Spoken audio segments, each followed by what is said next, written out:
Bonjour, alors je voulais vous saluer tous, remercier tous ceux qui m'ont soutenu par la prière ou par des petits mots dans ce moment où j'étais pas bien, où j'étais malade, pratiquement au moment de Pâques, hein, donc ça fait 4 semaines.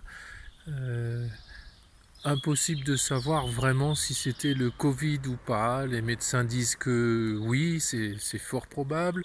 Moi, j'en suis moins sûr. Je me demande si c'était pas du stress qui avait besoin vraiment de s'évacuer par ces très violents maux de tête que j'ai eus jour et nuit, ces fatigues qui m'obligeaient à m'allonger même dans la journée. Mais bon, peu importe, virus ou pas virus, en tout cas, voilà, là je suis content d'être avec vous et de partager la joie de la vie qui gagne sur la mort et puis la joie de Pâques. Alors je voulais vous partager, ça, je vais faire ça un petit peu de façon décousue sans doute, mais vous partager quelques convictions qui m'habitent aujourd'hui. Vous voyez, pendant que j'étais malade, j'ai toujours senti cette main de Dieu qui nous recueille avec tendresse et puis qui est là pour nous apaiser, pour nous protéger, pour prendre le temps avec nous euh, de, de nous soutenir dans la faiblesse.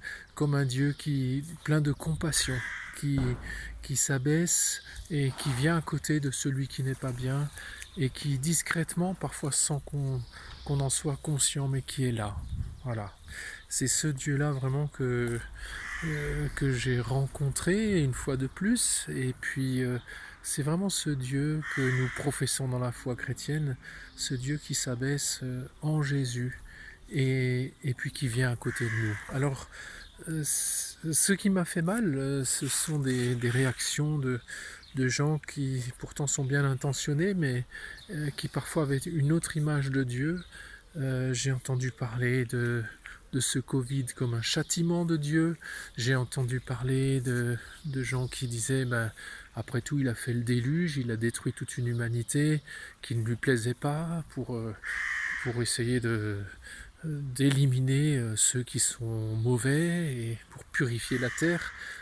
Ça n'a rien à voir avec le Dieu dont je voudrais vous parler ce matin. Euh, Peu de temps avant de tomber malade, je vous avais montré ce jardin dans lequel je suis encore aujourd'hui, et puis toutes ces fleurs qui témoignent de la vie. Euh, voilà. Eh bien, toute cette puissance de vie à travers le chant des oiseaux, à travers les fleurs de ce jardin, et toute cette puissance de vie, je voudrais la confirmer ce matin. Et le Dieu qui fait toute cette vie, le Dieu qui anime le chant des oiseaux, qui s'en fiche qu'il y a un virus, le Dieu qui fait pousser cette fleur, qui pousse, qu'il y a un virus ou pas, elle est là, hein, elles sont là. Voilà.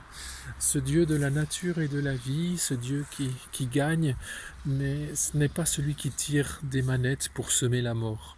Dans le livre de la sagesse, on nous dit bien que Dieu n'a pas fait la mort et qu'il ne se réjouit pas de voir mourir les hommes. Donc, surtout en cette période difficile que nous avons vécue, et puis qu'il l'est encore pour beaucoup d'entre nous, euh, eh bien, ne confondons pas le Dieu de la vie qui s'abaisse et qui vient soutenir celui qui est malade, celui qui est endeuillé, avec le Dieu qui tire une manette pour envoyer la mort sur terre. Ça n'a rien à voir. Le déluge, oui, le déluge, c'est Dieu qui a éliminé le mal de l'humanité pour n'en garder que ce qu'il y avait de meilleur. Le mal de la création pour n'en garder ce qu'il y avait que de meilleur. Et ce Dieu-là, j'y crois.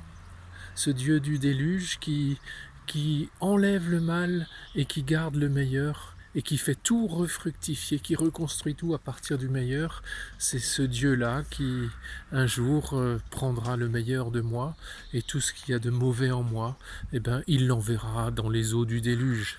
C'est une joie d'être avec le Dieu du déluge qui arrive à faire ce tri en nous, hein. Voilà. Alors je voudrais juste vous lire encore quelques mots du psaume 64. Alors s'il y en a qui sont protestants, ça sera le psaume 65 dans leur Bible. Voilà, pour tous ceux qui auraient vu le coronavirus comme un châtiment de Dieu pour punir l'humanité de son péché, voilà ce que nous dit ce psaume 64. Jusqu'à toi vient toute chair avec son poids de péché. Nos fautes ont dominé sur nous, et toi, tu les pardonnes. Voilà. Le pardon de Dieu. À aucun moment Dieu ne sème la mort pour se venger du péché. Et puis ce psaume termine par vraiment une allégresse de la nature, comme j'essaye de vous le montrer par ce jardin, pour ceux qui ne peuvent pas sortir. Voilà. Tu couronnes une année de bienfaits, sur ton passage ruisselle l'abondance. Au désert, les pâturages ruissellent, les collines débordent d'allégresse, les herbages se parent de troupeaux, les plaines se couvrent de blé, c'est ce qui arrive en ce moment sur notre belle Alsace. Tout exulte et chante. Vous voyez cette puissance de vie, cette puissance de Dieu qui se manifeste surtout pendant ce temps de Pâques. Alors, bon temps pascal à tous. Et puis, je termine en vous laissant quelques images de cette puissance de vie dans la nature qui nous entoure. Elle m'a tellement soutenu quand j'étais sur mon lit là-haut et que la fenêtre ouverte, j'entendais ces oiseaux qui chantent. Et puis, parfois, je me redressais sur le lit et je voyais l'herbe, les fleurs des marronniers, les feuilles. Donc, bon temps pascal à tous.